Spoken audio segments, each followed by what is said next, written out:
Welcome back, everybody. I hope you're doing well. This week we're going to be talking about primitive, but before I do that, I want to say welcome to all of the new subscribers that we've had in the past couple of weeks. We're almost at 500, and once I get to 500, I'm going to do my very first giveaway. So make sure that you follow my Instagram account, that is Tony__ROD, and that's Tony with an I. And make sure you subscribe to this channel, because you have to be subscribed to the channel in order to enter the giveaway. I know a lot of you are watching this without subscribing. What are you doing? Click that subscribe button. I hate having to ask you to do that, but what happens when you guys subscribe to a channel as a content creator, we get motivated to do more and more videos and more giveaways and more things like that. So one last time, hit the subscribe button, and I will love you forever and ever. I also want to say thanks to my friend Apsey for helping me with the cover for this video, and let's move on with the review. So what I have here is a primitive Paul Rodriguez Marvel Moebius collaboration. For those of you that are not in the know like myself, Moebius was a French artist and cartoonist who did some amazing work in comics, including Marvel, obviously. And this is where Primitive went and did a collaboration with them. The graphic itself is, as you can see, Mr. Iron Man himself, with the last name Rodriguez for Paul Rodriguez, but that also happens to be my last name, so mad props for that. But I will tell you that even though it is a pretty cool piece of art, it is one of the things I like the least about this deck. Not because the art itself is bad, not at all. It's just that I'm not a superhero or comics guy, and that's honestly not the reason why I got this board. There are so many other reasons why I did get the board, but the graphic would probably be on the lowest of the list. When you open the plastic, this little sticker will come in it. So for those of you who like Marvel, you get a little treat in there. The top layer is a bright pink with the words Iron Man on it, which I actually do love a lot, because I love it when you grip the board and you get to see that pop of color. This is probably one of my favorite colors to have on a top layer, alongside with green, and sometimes I even like yellow. This deck has a full shape, which another one of the reasons why I wanted this board. I love how big the nose is and how big the tail is in comparison to some of the OG shapes. This is a 7-inch nose, and it's got a 6.5-inch tail. And as you can see, the nose is pretty wide, which I love. I love having full shape boards. This deck is an 8.125, which means that I actually went out for the first time in over 20 years and got myself something that's different than an 8.0. After my last video, and I did the comparison between the 8.0 and an 8.5, and seeing how well I was riding on a bigger board and what the advantages were, I wanted to expand my horizons and try something new. Now, I know that 8.125 is not that much of a difference from an 8.0, but to me it is.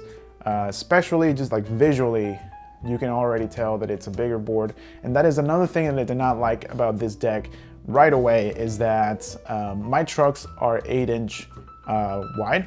So when you put this deck on top of it, you can really see the wheels. And I'm used to having my decks and trucks just kind of be flush. And that's something I didn't like right away, but I think I've changed my mind since, and I will tell you why here in a second. This board is 31.774 inches long, which is longer than the last board I was riding. And if you watch my last video, that was one of the complaints I had with that board. It just felt too short. It was almost toy-like. And this, to me, is a perfect size. It feels like a real skateboard. It feels like you're not riding something you buy at a box store. One of the main reasons I wanted to get this board alongside with the shape is that it's got a 14-inch wheelbase, and I'm a big fan of shorter wheelbase, 14-inch being my sweet spot. So the fact that I was able to buy a primitive board, 8.125, 14-inch wheelbase, with the full shape, that's what sealed the deal for me. Now, having a 14-inch wheelbase, I went with my Thunder 147 high, which I find it to be a great combo. I had my Mini Logo 52mm wheels, but those felt like they were too thin, too small. So I went with my Spitfire tablets 53mm. Those kind of made it feel a little better and gave me a better ride overall. This board has got a medium to mellow concave, which is what I prefer nowadays. I think I'm done with the steep kick and nose. It's just too much work. It makes your body work more. It was ghost pops galore. So I find a more mellow concave to be perfect for me. I'm popping tricks every single time. I have a lot of control on manuals. I'm even landing nose manuals, which I haven't done in forever. And I have this mellower board to thank. It just makes it a lot easier. I feel like I have more control with it. So before I say anything else about this board, let me show you some footage that I was able to get in the past 2 weeks riding this board.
And we're back. Guys, I feel like this is a great board. It's coming out of BBS, so I feel like the quality is there.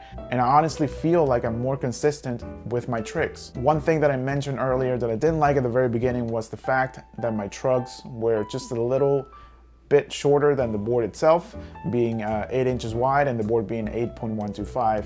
I did not like that at the very beginning, but it does help with the flick on the board. Like, I feel like my tray flips have gotten better. I did an Instagram live when I was trying to do 10 360 flips in a row, and I ended up doing 15. And I'm gonna put that video at the end of this video so you guys can see that if you want to see that. I will say that number 4 was a little bit sketch, but I still counted it. But what my point is that I feel like with this board, my tricks are just more consistent. And that is what I'm looking for in skateboarding in general. I just want to be more consistent with my tricks, and I'm getting that with this. I know a lot of my videos, every review I make, I always say this is the best board I've ever ridden. Is it the best board I've ever ridden? I wouldn't say so, but pretty close. And the reason why I feel like I'm always saying good things about the reviews that I do is because I already kind of know what I'm looking for when I walk in the shop.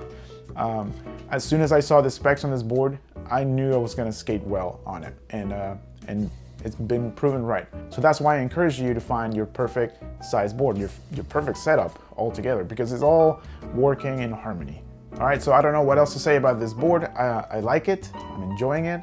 I'm actually even thinking about sticking around with 8.125 for a little bit. So if you know of an 8.125 board that you would like me to try, like, put it in the comments. And while you're in the comment section, let me know what you're riding. There's a lot of brands out there that I would like to try, and I would like to see what the people watching my videos like, so I can make videos specifically for you guys. This primitive was actually somebody requesting a primitive video. So here we are, and I'm glad I'm doing it. So I read all the comments and I try to answer to every single person. Please don't be afraid to leave me a message. I also have some big things coming here in the near future that I want you guys to be a part of.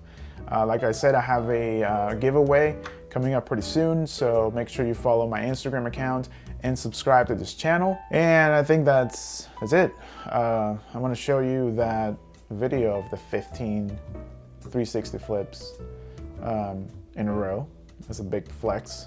Other than that, you should be out there in the street, skateboarding, doing the right thing, doing the good thing. Remember to be respectful, remember to love each other, but most importantly, remember to stay young. Peace.